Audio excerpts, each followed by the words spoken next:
Bonjour à tous, je m'appelle Anne Guillou et je suis absolument ravie de vous accueillir sur ce podcast que j'ai baptisé Les Merveilleuses. Alors Les Merveilleuses, c'est quoi ? Eh bien c'est une conversation où j'invite des femmes entrepreneurs à partager leur histoire et leur expérience. Et mon objectif avec ce podcast, c'est de mettre en avant ces parcours de femmes, ces projets de cœur, avec bien sûr leurs réussites, mais aussi leurs difficultés, afin de montrer qu'avec de la passion, du courage et de la détermination, tout est possible. J'espère sincèrement que ces histoires de vie vous inspireront, vous encourageront vous aussi à croire en vos idées et à mener à bien vos projets. Et à présent, place à l'épisode du jour.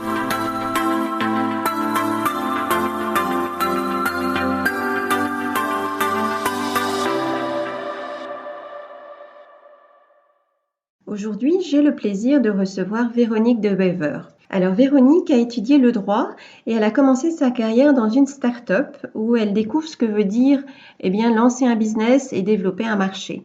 Puis elle a travaillé dans une grande entreprise où là elle a été confrontée avec le stress au travail et donc le besoin d'apporter une respiration et du bien-être, que ce soit pour elle-même ou pour ses collègues. Et cela va d'ailleurs marquer profondément son projet d'entrepreneur. Il y a 5 ans, à l'occasion d'un week-end entrepreneur sur le thème du développement durable, elle fait la connaissance d'Augustin Nourricier, qui va devenir son associé dans l'entreprise qu'ils créent ensuite ensemble, Sky Farms.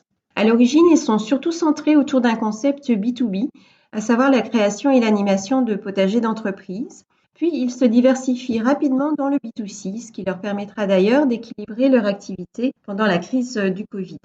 Alors avec Véronique, nous évoquons bien sûr son parcours d'entrepreneur, du montage de son projet il y a presque 5 ans jusqu'à aujourd'hui, et aussi bien sûr ses perspectives pour le futur. Nous abordons aussi en profondeur la question du partenariat avec ses avantages et ses points d'attention. Quelles sont donc les clés d'un partenariat réussi ? Quels sont les facteurs de réussite quand on lance un projet innovant tel que Sky Farms ? Ou encore, pourquoi est-il si important d'être accompagné et bien entouré pour traverser les moments difficiles et continuer de se développer ? Autant de sujets que Véronique aborde dans cette conversation avec beaucoup de simplicité. Et à présent, je vous souhaite à toutes et à tous une très belle écoute. Bonjour Véronique. Eh bien, je suis ravie que tu aies accepté mon invitation sur ce podcast. Donc, j'ai un peu expliqué ton parcours dans l'introduction. Je vais directement commencer par la première question. Donc, tu as commencé ta carrière professionnelle en entreprise, si je ne me trompe pas. Tout à fait. Est-ce que tu pourrais nous retracer un peu ces premières années de ta vie professionnelle ? Alors, en fait, j'ai démarré ma carrière professionnelle d'abord dans une start-up pharmaceutique où là j'avais plutôt un rôle très polyvalent, où ça a été très intéressant de travailler justement pour une start-up. Par la suite, j'ai été appelée dans une entreprise alors spécialisée en assurance pour justement ma fonction juridique, où là, j'étais dans le département légal corporate de l'entreprise pour gérer tout ce qui était les assemblées générales et les conseils d'administration des différentes sociétés du groupe. D'accord. Et c'est via cette expérience-là qui est née un peu ma vocation qui s'est transformée après en idée d'entreprise. Ok, mais donc comment est-ce que tu es du coup arrivé à l'entrepreneuriat ? Quand tu dis c'est ça qui m'a donné l'idée de ce projet, qu'est-ce qui a été le déclencheur ? Mais en fait, ça s'est passé vraiment en plusieurs phases. C'est vraiment une graine qui a germé, si je puis dire, parce que c'est quelque chose qui m'intéressait depuis toujours, mais que je n'arrivais pas vraiment à matérialiser par un projet concret. J'avais du mal à m'orienter vers quelque chose de précis. Oui. Et puis, là est née au sein de mon expérience professionnelle en fait une envie d'apporter du bien-être au travail parce que justement on était dans un département qui avait des grandes responsabilités et donc il y avait tout un stress qui était lié du coup à ces responsabilités et j'avais envie d'apporter un peu de légèreté par rapport à ça Et donc, j'ai commencé à proposer à mes collègues de les sortir un peu sur le temps de midi, se retrouver à l'extérieur, faire vraiment se déconnecter sur notre temps de midi pour revenir la tête fraîche et pleine d'énergie. Et c'est là que du coup, je me suis dit, tiens, ça me plaît d'organiser ces petites activités, mais encore une fois, comment valoriser ça de manière professionnelle? Parce que voilà, je suis pas un JO qui vient en entreprise. Euh, Mm. et, mais de là, je suis tombée aussi sur un week-end entrepreneur qui était organisé par Impulse, mais qui est devenu Hub Bruxelles aujourd'hui. Oui. Justement, ce week-end entrepreneur était sur le développement durable, qui est aussi une thématique qui me tenait à cœur également. Mais Et donc, donc, justement, si je peux rebondir là-dessus, et ça, c'est quelque chose qui est vraiment, qui a vraiment transparu quand j'ai préparé cet entretien. C'est vraiment le lien entre l'homme et la nature. C'est quelque chose qui semble vraiment très important pour toi. oui, Et donc, c'est dans ce contexte-là, j'imagine, ou c'est pour cette raison-là que tu t'es intéressé à ce week-end, combiné évidemment avec ton idée de projet entrepreneurial. C'était le mix idéal. c'est ça. En fait, c'est un peu les astres qui se sont alignés Oui, parce que en allant à ce week-end entrepreneur sur le développement durable, je me suis dit, je ne peux pas prétendre m'intéresser au développement durable sans avoir vu ce fameux film Demain, qui montrait un peu toutes les initiatives positives et ce qu'on pouvait faire. Donc, j'ai été voir ce film et là, je me suis dit, tiens, il se passe vraiment quelque chose avec tout ce qui est potager en ville. oui, Mais voilà, sans parce que voilà, moi je n'avais aucune connaissance dans le potager. Mes grands-parents en avaient un, donc j'étais sensibilisée à ça. Ça n'était pas totalement inconnu, mais je n'avais pas des connaissances maraîchères à la base. oui, oui. Et, et c'est là qu'en allant à ce week-end, j'ai rencontré mon associé, Augustin Nourricier, qui lui avait des connaissances plus maraîchère. Et là, on s'est rendu compte que ça pouvait être un fameux outil de sensibilisation tout en continuant à travailler avec les entreprises. Donc, le potager devenait vraiment notre outil de sensibilisation, notre outil pédagogique pour alors sensibiliser les collaborateurs et les faire descendre de leur tour, j'ai envie de dire, pour voilà, s'aérer et rencontrer leurs collègues d'une manière différente. Oui. Et ce week-end, dis-moi, ça fait combien de temps ou combien d'années? Parce que je pense que votre entreprise a déjà 4-5 ans. C'est ça. Ben, ça. On arrive sur nos 5 ans, donc ça fait quasiment 5 ans. Quasiment 5 ans. Et est-ce que finalement tu recherchais activement un partenariat ou en tout cas quelqu'un de complémentaire pour monter un projet puisque tu dis que tu avais pas les compétences maraîchères, mais que tu avais quand même cette idée de rapprocher la ville et la nature. Ben, pour moi, c'était vraiment important de justement trouver un partenaire avec qui on puisse faire ça ensemble, parce que je trouve ça enrichissant et beaucoup plus motivant que de faire ça de son côté tout Seul. seul. Ça donne vraiment une dynamique positive.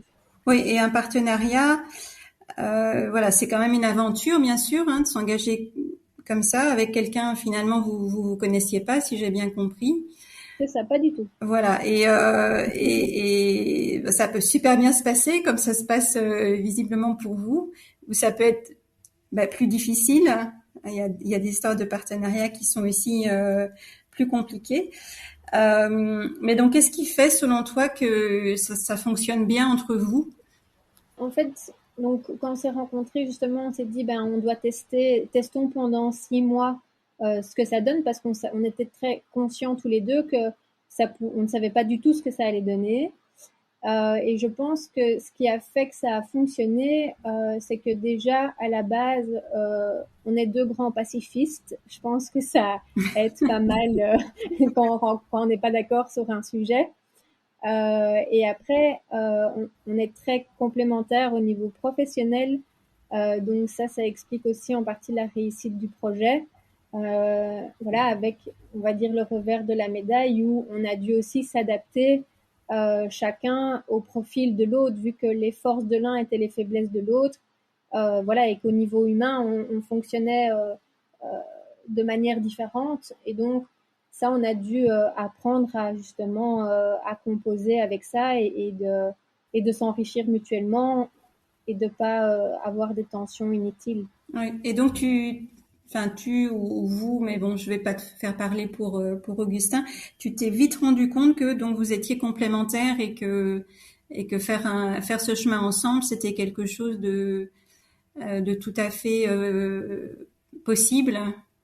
Oui, c'est Ouais. ça. Comment vous vous organisez au quotidien, je dirais. Donc voilà, quand on a une entreprise comme la vôtre, vous devez prendre des décisions chaque jour. Bon, est-ce que vous avez chacun votre domaine de responsabilité? Parce que enfin, tu disais vous êtes complémentaires au niveau des compétences. Et donc justement, comment est-ce que vous vous répartissez les choses éventuellement ou vous prenez les décisions plutôt en commun? Généralement, les décisions sont prises en commun, en tout cas les grosses décisions. Après, au quotidien, on ne se demande pas toutes les minutes la permission pour acheter telle ou telle chose Oui. ou mettre en place telle et telle chose. Mais on a plutôt voilà, une confiance réciproque, et on se consulte régulièrement pour justement trancher sur des questions plus stratégiques. Et vous avez une équipe aujourd'hui de Oui, collaborateurs? Ouais. c'est ça, on a deux collaborateurs qui travaillent avec nous. Une collaboratrice qui est plus orientée au niveau des formations en entreprise et alors un autre collaborateur qui, lui, tient la jardinerie. Ah oui, d'accord, d'accord. Ok. Et donc enfin, vous avez organisé ça aussi, enfin, j'imagine vis-à-vis de ses collaborateurs pour eux ça soit clair quel est le partage des rôles et à qui demander accord sur quel domaine. C'est ça.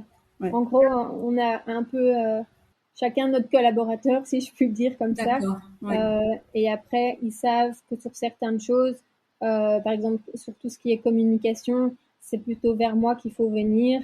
Et si c'est pour un partenariat commercial ou une gestion de potager, là, ça sera plutôt Augustin. Et je me pose la question en fait si tu n'avais pas fait cette rencontre. Bon, c'est peut-être difficilement imaginable, mais est-ce que tu penses que tu te serais quand même lancé dans un projet entrepreneurial? Oui, je pense que j'étais assez décidée et j'avais déjà mis en place différentes choses pour me faire avancer sur le sujet. Mais après, ça aurait pu prendre une toute autre forme. Ça, je peux pas le dire, mais en tout cas, j'étais bien déterminée à Oui, concrétiser quelque chose, en tout cas. oui. Et donc, est-ce que tu peux nous en dire un peu plus sur le concept de votre entreprise? Donc, c'est Sky Farm.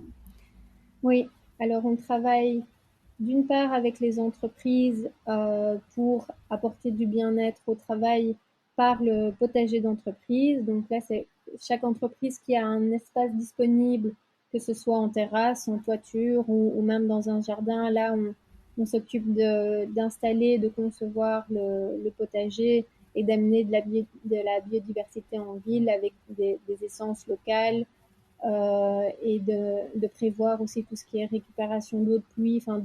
On essaye de faire vraiment un potager exemplaire au niveau de la circularité des matériaux ou de la provenance de nos plantes et de nos semences. Et après, on accueille les équipes au potager pour leur apprendre à cultiver en ville sur des petites surfaces. Ça, c'est le côté B2B.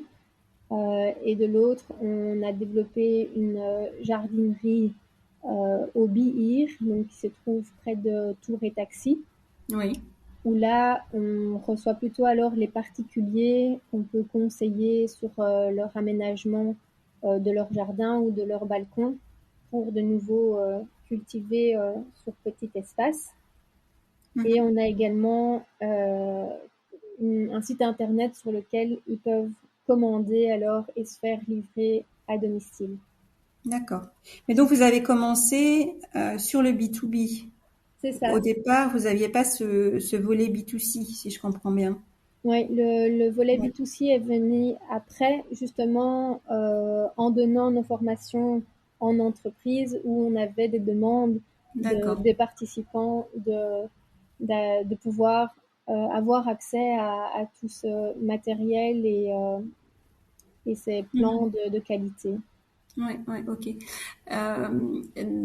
D'un autre côté, le B2B, le B2C, c'est quand même deux démarches assez différentes en termes de profil client, mais aussi en termes de communication, comment créer de la visibilité, parler de votre de vos projets.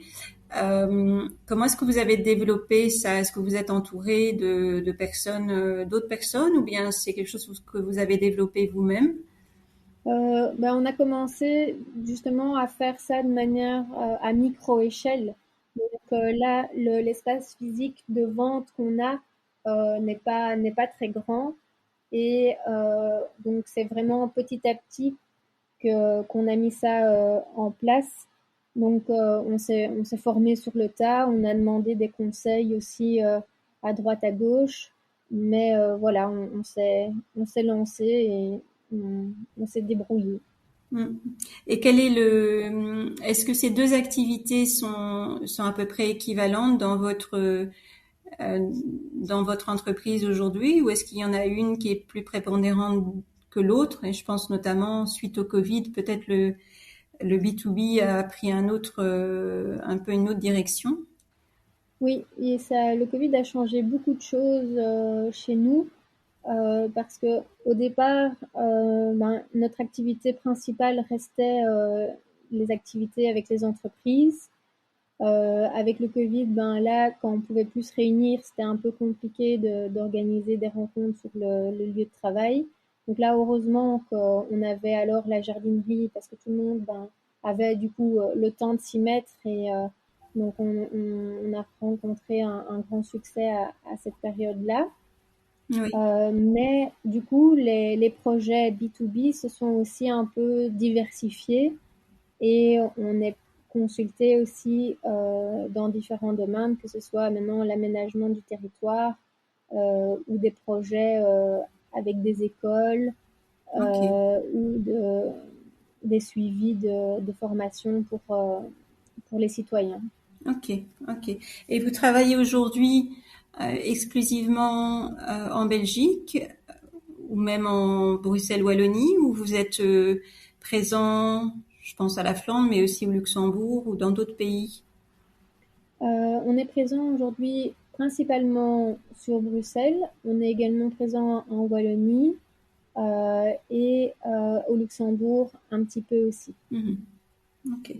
Au niveau de l'organisation, donc ça c'est un peu une question pratico-pratique par curiosité.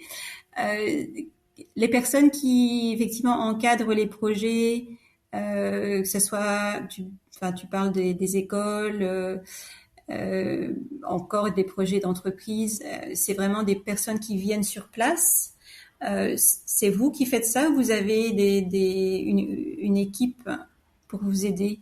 Non, on fait tout nous-mêmes. C'est D'accord. un peu notre petit plus, c'est qu'on accompagne vraiment notre client de A à Z. Et donc, c'est nous qui lui faisons la conception, la réalisation et puis tout le suivi et l'accompagnement Mhm. derrière. Donc là, on a nos formateurs qui, en fonction de leur disponibilité, sont répartis entre les projets. Alors, j'imagine que vous avez des concurrents, que ce soit en B2B ou en B2C. Quels sont les éléments de différenciation que vous mettez en avant? Nous, nos points forts, c'est vraiment, donc, comme je disais, cet accompagnement intégral où le client n'a qu'un Oui. seul intervenant. On est assez flexible, on fait du sur-mesure et voilà, et on a une approche la plus locale et bio possible. Euh, donc, c'est vraiment la connaissance du milieu urbain, on va dire, qui nous différencie et où on a pu expérimenter de manière concrète pendant ces 5 années. D'accord, d'accord. Et donc, vous essayez de recruter aussi des fournisseurs au niveau local, que ça soit pour les graines de potager. Je sais pas, c'est pas ma spécialité. Je sais pas si j'utilise le bon vocabulaire, ou bien même les bacs que vous mettez en place, les systèmes d'irrigation, etc. Tout ça, ce sont vous essayez de travailler avec des partenaires locaux. Oui, tout à fait. Donc ça, c'est vraiment très important pour nous de travailler en priorité avec des partenaires locaux. Donc, que ce soit pour les semences, on travaille avec des semenciers belges qui font leurs semences eux-mêmes, qui sont certifiés bio. Mhm. Pareil pour tout ce qui est plantes comestibles, là, on a des fournisseurs locaux qui sont parfois agréés bio, parfois non, mais en tout cas qui sont dans une démarche biologique. Et tout ce qui est aussi bac potager, ben là, on travaille avec des menuisiers qui favorisent le bois local, donc du bois belge, que ce soit D'accord. du bois de la forêt de Swan ou ailleurs. Mais donc, on essaie vraiment d'être exemplaire dans nos démarches pour offrir une offre la plus locale possible et responsable. Oui, oui, oui. Et j'imagine que c'est bien sûr des valeurs que vous mettez en avant auprès de vos clients comme facteur différenciateur. C'est ça, Oui, oui. oui.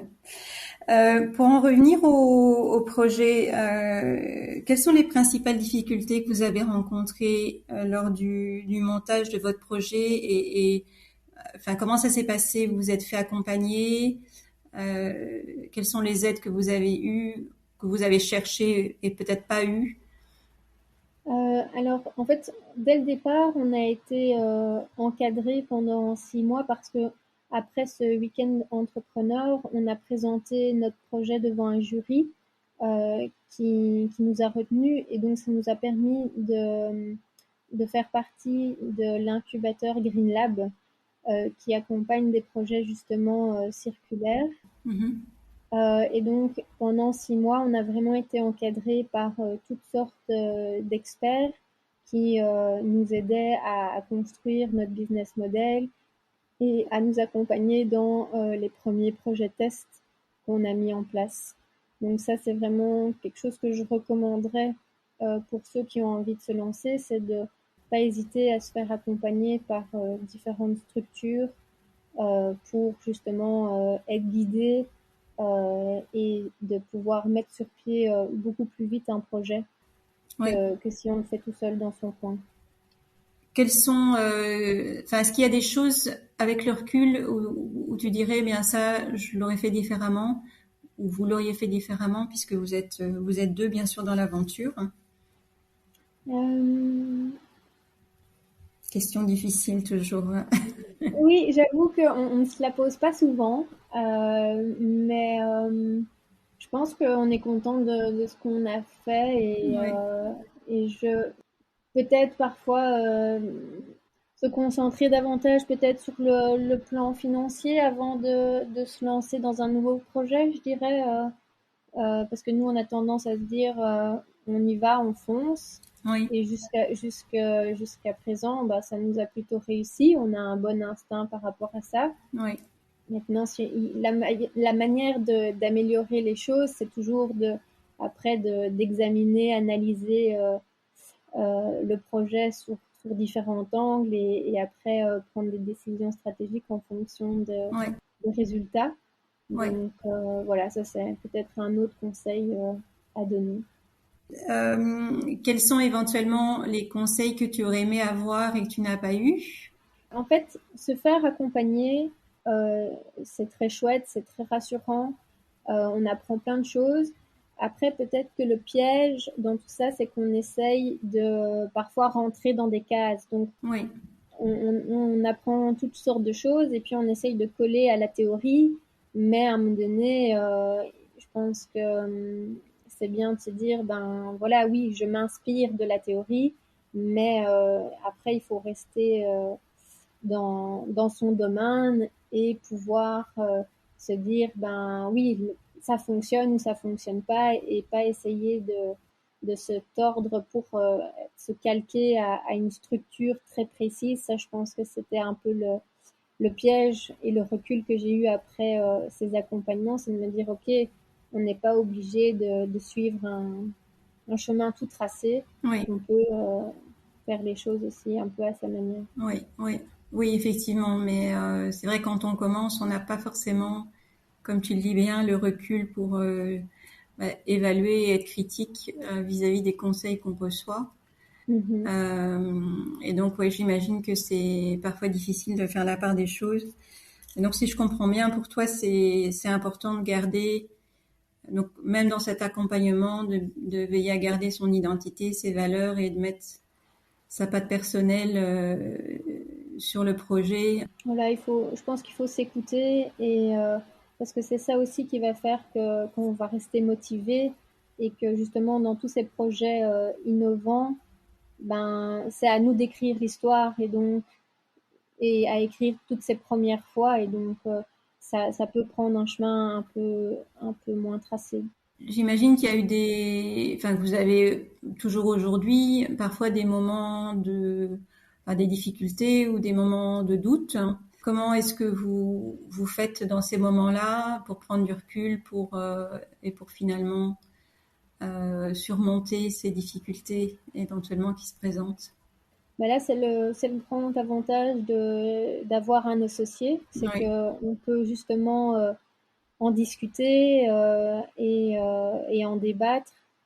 Et, mais aussi, il y a un moment où, justement, pour prendre aussi du recul, parce que généralement, on est la tête dans le guidon, c'est bien de s'entourer aussi, justement, de professionnels qui ont plus d'expérience que nous, des mentors qui Mhm. vont pouvoir nous partager leur point de vue sur le sujet, et pouvoir nous faire rebondir plus facilement. Oui. Et donc vous êtes entouré aujourd'hui de telles personnes? Oui, par exemple, via le Green Lab, on était accompagné par un coach qu'on nous avait attribué. Oui. Et ben, ce coach, on est toujours resté en contact avec lui. Il suit toujours le Ah oui, d'accord. projet de loin. Et à côté de ça, ben, on fait aussi partie du réseau Entreprendre, où là aussi, il y a du mentorat qui est organisé. Et donc, voilà, par tous ces réseaux et ces clusters, ben, on a toujours des personnes de référence vers qui on peut se tourner pour justement parler de nos problèmes et trouver des solutions. Oui, donc un conseil que tu donnerais à des personnes qui se lancent, c'est de bien s'entourer, donc de s'entourer aussi d'autres entrepreneurs qui sont Oui, peut-être dans des domaines même différents. Justement, parce qu'ils sont dans des domaines différents, ils apportent un point de vue qui est extérieur et qui peut enrichir la réflexion et vous aider dans les décisions. tout à fait. Oui. Ils peuvent vraiment apporter, enfin, débloquer une situation parce qu'ils vont avoir un bon contact, une bonne idée, Hmm. une bonne critique. Et donc ça, c'est super important de ne pas rester dans son coin. Oui. Et donc, quelle est la clé selon toi pour rester au top aujourd'hui? Vous innovez régulièrement ou en continu. C'est d'ailleurs une des raisons pour lesquelles vous avez traversé aussi la crise du Covid, peut-être avec moins de difficultés que ça aurait été le cas si vous n'aviez pas, par exemple, innové sur le B2C.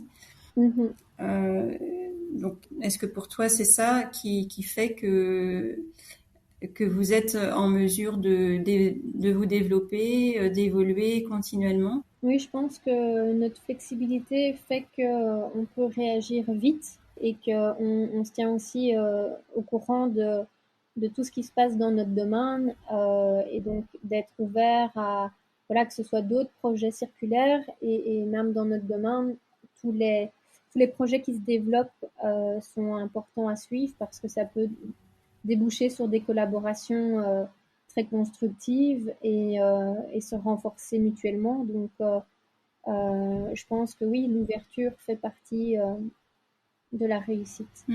Est-ce que vous avez des sources d'inspiration, je pense,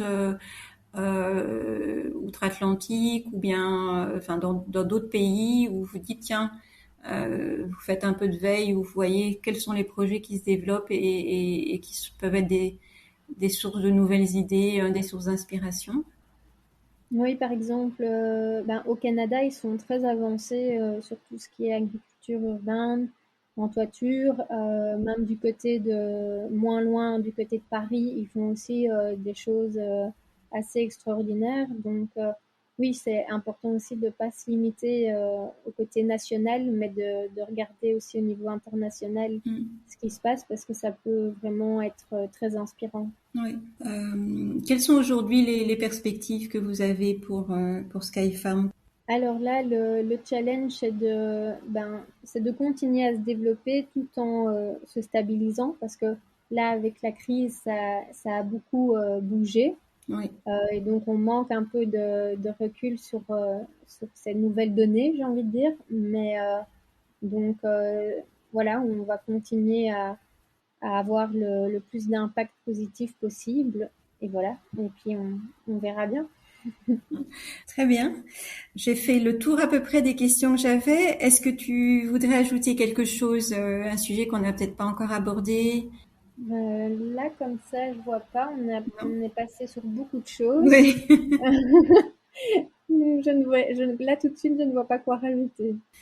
Ok. Et donc, où est-ce qu'on peut vous trouver, Skyfarm? Sur votre site internet, bien sûr, sur les réseaux sociaux?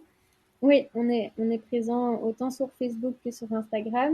Et notre site internet, c'est www.skyfarms.be. On n'oublie pas le petit S à la fin de Skyfarms qui est souvent oublié. D'accord. Et là, vous pourriez nous contacter pour poser toutes les questions. On répondra avec plaisir. Et donc, tu disais que la pépinière se trouve près de Tour et Taxi, hein, c'est ça, à Oui, Bruxelles, donc au nord de Bruxelles. à Bihir. Écoute, Véronique, je te remercie pour cet échange. C'était vraiment chouette. Personnellement, j'ai appris plein de choses, donc j'espère que les personnes qui nous écoutent apprendront aussi beaucoup de choses, beaucoup de nouvelles choses et découvriront certains aspects de l'entrepreneuriat qu'ils ne soupçonnaient pas, notamment au niveau du partenariat. Je pense que c'est vraiment un sujet intéressant parce que parfois, bien, on hésite à s'engager dans un partenariat en se disant, ben voilà, est-ce que si ça marche pas, qu'est-ce qui se passe Et là, bien, c'est vraiment une success story à ce niveau-là, donc c'est très inspirant. Oui, et puis ils ne doivent pas se sentir obligés d'être liés à vie avec ce partenaire. Je veux dire, il y a toute une phase de testing qui peut être mis en place sans prendre de trop gros risques. Donc, tout ça peut être bien cadré et il y a même parfois des réunions pour trouver son partenaire de business. Donc, voilà, il faut Donc savoir que ça existe. comme du dating un peu, C'est ça, du c'est le même dating principe. business. Voilà, Ok, bah écoute, merci beaucoup Véronique et avec plaisir. voilà, je te souhaite et je vous souhaite à tous les deux une bonne continuation et beaucoup de succès business pour le futur. Ah ben, merci beaucoup en tout cas. Voilà pour l'épisode d'aujourd'hui, j'espère qu'il vous a plu. Si c'est le cas, et c'est hyper important pour aider le podcast, laissez-moi une note 5 étoiles avec un petit commentaire et parlez-en autour de vous. Rien n'est plus puissant que le partage et l'entraide pour avancer ensemble. Si vous cherchez les notes de l'épisode et toutes les références, vous pouvez aussi aller sur le site du podcast, c'est www.minervaconseil.com/podcast, Minerva Conseil en un seul mot. Pareil, si vous souhaitez me poser des questions, me donner un feedback ou simplement échanger, eh bien, vous pouvez aussi me retrouver sur LinkedIn. Je vous dis maintenant à bientôt pour un prochain épisode.